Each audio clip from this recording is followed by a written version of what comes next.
Ukraine is introducing a state of emergency in the energy sector and easing the curfew.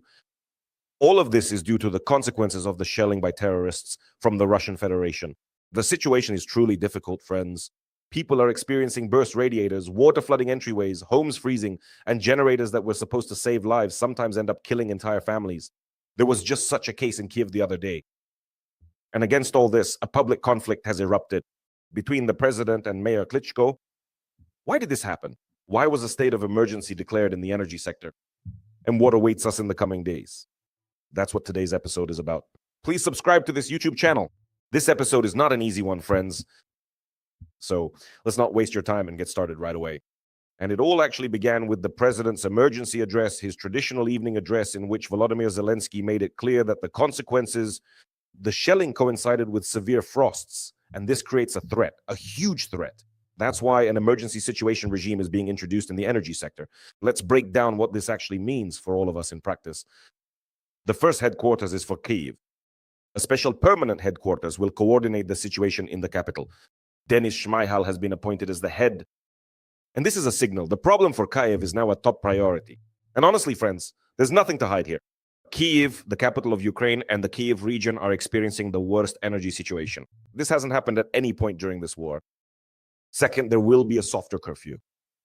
Yes, today the ministry said that the curfew will not be lifted, but in the end, specific cases will be considered. But this is probably the most important change for people. Where the security situation allows, the curfew can be lifted or postponed. At least I think that's what they're talking about here. The idea is that by making it a bit longer, people will be able to get home on time. Because, as you know, with the current weather, they might need to warm up at relatives or friends' places, or where possible, visit heating centers or points of invincibility. And this is a direct response to these critical living conditions. Third, there is an emphasis on international assistance because the president stated directly that we need more electricity imports from Europe. This means that our own resources are not enough to overcome the crisis. We depend, so to speak, on the solidarity of our neighbors. So what led to this decision? Let's take a deeper look into this situation. I think this won't come as any surprise to you. Just take a look at these images. In fact, the short answer is Russian missiles and drones, right? Russian terrorists want to make Kyiv, as the New York Times is literally writing at this very moment, completely uninhabitable. That's their goal. The long answer is their impact on a system that was already operating on the edge. The first fact is the critical damage to the thermal power plants. There are experts. Today, for example, I will refer to Hennady Ryabtsev, who state this reality. The key thermal power plants for Kyiv, TPP5 and TPP6, will not be fully restored by the end of this winter. Moreover, they could be hit again by Russian terrorists.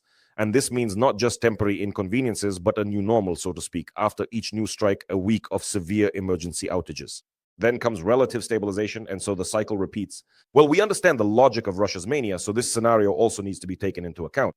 Moreover, over 70% of the capacity, as Ryabtsev reports, of the thermal power plants has already been knocked out, unfortunately. Fact number 2, friends, why do the pipes burst? This needs to be emphasized, and it's worth specifically addressing those who are now posting literally hundreds of photos online. If not hundreds, then at least close to 100 photos. From Kyiv residents, from guests of the capital, from people living in the Kyiv region, and from other regions, showing how radiators are cracking in homes or pipes are bursting en masse. This is a chain reaction. After the massive shelling on January 9th, electricity simply disappeared in many districts. Along with it, the pumps that circulate hot water through the heating systems also stopped. And when circulation stops in freezing weather, the water in the pipes freezes, expands, and, as you can imagine, bursts the metal. This is how, by the way, the entrances get flooded. Take a look. People are putting special things there. Well, I don't even know what that is. Some kind of basin to collect the water, right? Utility workers are forced to drain the water from entire risers to prevent mass destruction. But somewhere they didn't manage to do this in time, and here is the result. Thousands of frozen and damaged buildings. Well, not thousands, let's not exaggerate, as people write online. Thousands? I don't know. I think it's not that many, but in the end, there are quite a lot of damaged buildings. In the context of a situation like this, recovery after such events isn't a matter of a week, it's months of work. This also needs to be understood. And against the backdrop of this whole, to put it mildly, difficult situation, 2 painful stories are unfolding. The first is human tragedies.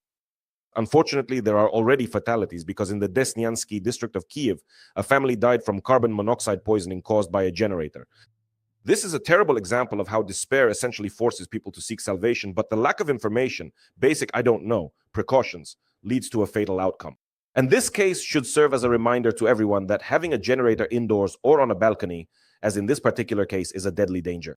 Unfortunately, the entire family perished. And I would like to express words of sympathy and sorrow. And the second story is the public conflict between President Volodymyr Zelensky and the mayor of Kyiv, the head of the capital, Vitali Klitschko. Zelensky, in fact, directly accuses the city authorities of insufficient preparation and passivity, comparing Kyiv to Kharkiv. Kyiv is not ready, while Kharkiv, a frontline city, is basically prepared.